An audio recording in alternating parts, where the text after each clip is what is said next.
Imagine paying more for the exact same product just because of your phone, your location, or even your battery level.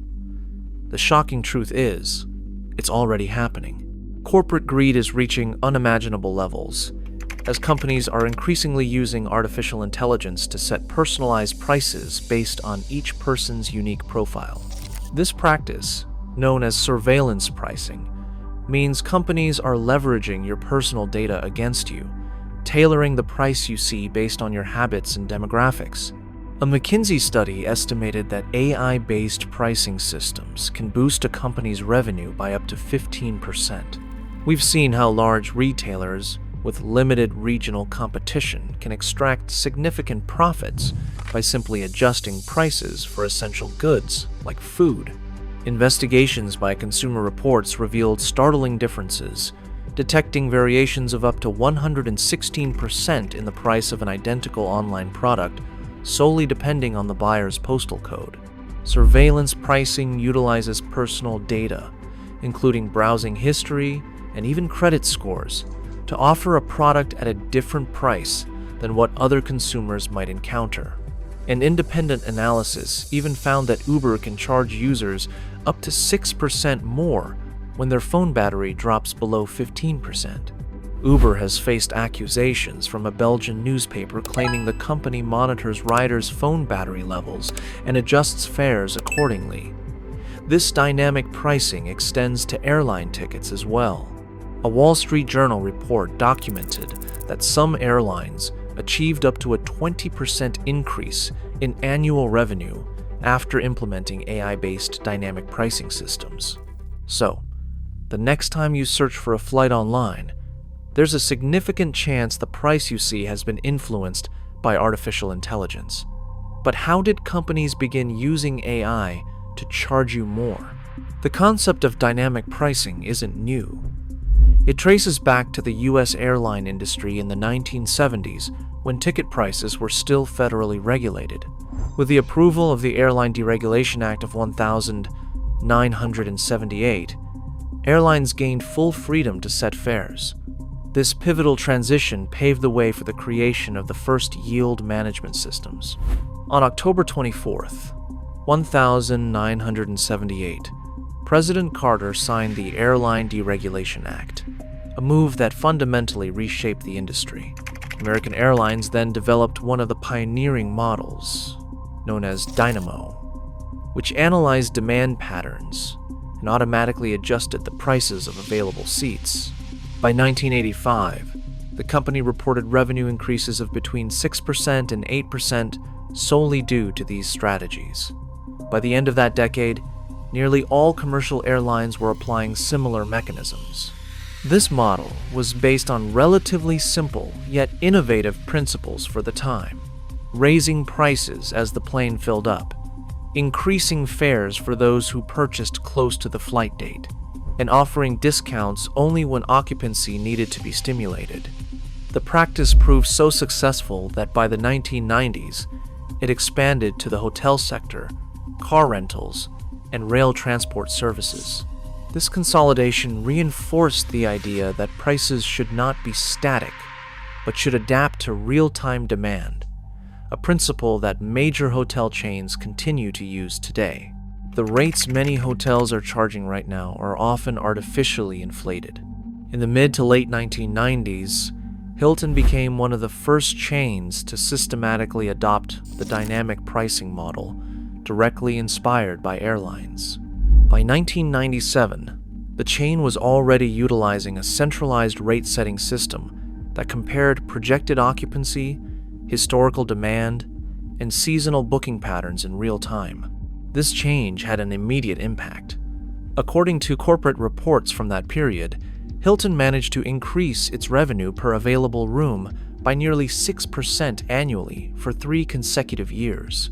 It also reduced empty nights by approximately 12% in high-demand urban hotels across cities like Los Angeles, Chicago, and New York. The principle was simple yet powerful. If a hotel detected that 70% of its rooms were booked for a long weekend, the price automatically rose. Conversely, If projected occupancy fell below 40%, temporary discounts were activated. The expansion didn't stop there. With the advent of e-commerce in the mid-1990s, a second phase of dynamic pricing began. Amazon, one of the pioneers of online retail, started experimenting with price variations based on browsing data, search history, and user behavior. In the year 2000, for example, specific cases became public, demonstrating how the same DVD could be sold with a 6% markup to one customer, but not to another. While the company later described these price differences as controlled tests, these experiments revealed something crucial. Digital commerce made it possible to modify prices automatically, individually, and silently, often without the consumer even noticing. Between 2000 and 2010, the massive collection of data such as cookies, IP location, and purchase frequency revolutionized how online retailers tracked consumers. Using this information, they developed models that adjusted prices based on each user's estimated conversion probability.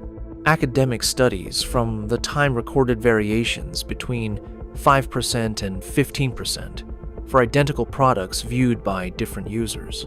The message was becoming clear. Price personalization was no longer experimental. It was rapidly becoming a structural practice of digital commerce. However, nothing accelerated the normalization of dynamic pricing as much as the arrival of Uber. In 2012, the company popularized the concept of surge pricing, a model that automatically increased fares when demand exceeded supply.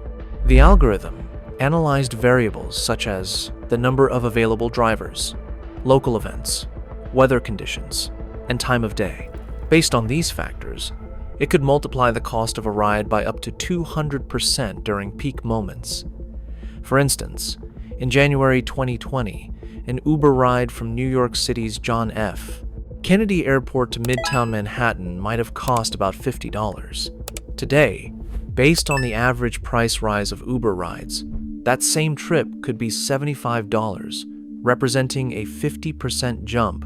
Although the company argued that this tactic encouraged drivers to go out when they were most needed, later studies questioned its effectiveness. Research showed that the system significantly increased fares without an equivalent increase in driver earnings. Between 2022 and 2025, independent investigations documented that Uber's take rate in the United States rose from 32% to 42%. This considerable increase reflected how the algorithm prioritized corporate profitability rather than truly balancing supply and demand. By the mid-2010s, millions of users had become familiar with the idea that prices could double or triple at any moment, and they had largely accepted it without questioning. Thus, the stage was set for other industries to begin adopting similar models. But the real leap in complexity came after 2020, when companies began integrating advanced artificial intelligence into their pricing systems. Significant changes are underway at Delta Airlines, for example. The company announced it is ramping up its dynamic pricing, relying on artificial intelligence to forecast demand for specific routes and determine what passengers will pay for fares. Unlike previous models, which mainly relied on demand levels, these new algorithms could analyze millions of data points simultaneously. They estimated precisely how much each customer was willing to pay. It was no longer about adjusting prices by hour or city, but by individual. AI learned from the user's history, geographic location, how many times they searched for the same item, and even how long they left a product in their cart. Some studies found that iPhone users systematically received higher prices. For example, variations could reach 15% for specific products and services due to the statistical association between Apple devices and greater purchasing power. Some online companies even boost the price if a customer is using an Apple product, knowing that people who use Macs often have more disposable income. However, the most controversial development came between 2022 and 2025 with the adoption of dynamic pricing in digital supermarkets and grocery delivery apps.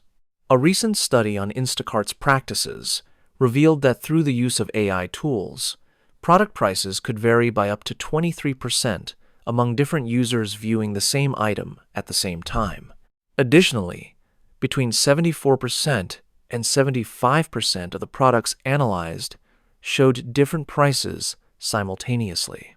Today, the practice of dynamic pricing, powered by advances in artificial intelligence, has spread to virtually all industries.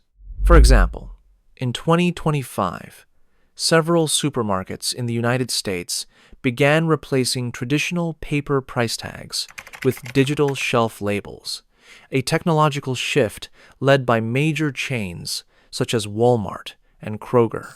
Kroger, one of the largest grocery store chains in the country, is facing questions for using electronic price tags with the ability to change prices at the push of a button. Walmart specifically announced its plan to deploy these labels in its 2,300 stores by 2026. The problem is that these digital labels allow prices for thousands of items to be changed instantly in just a few seconds. This enables retailers to secure better profits depending on the type of shopper or their perceived purchasing power. As these practices have expanded, ethical concerns have grown. Current systems can charge more to a user simply because they live in an affluent neighborhood or use a high-end device.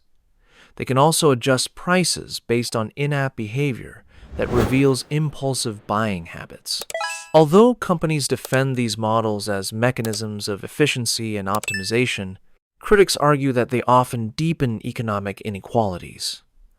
Price becomes an instrument of individual segmentation, where the final cost depends more on the buyer's profile than on the product itself.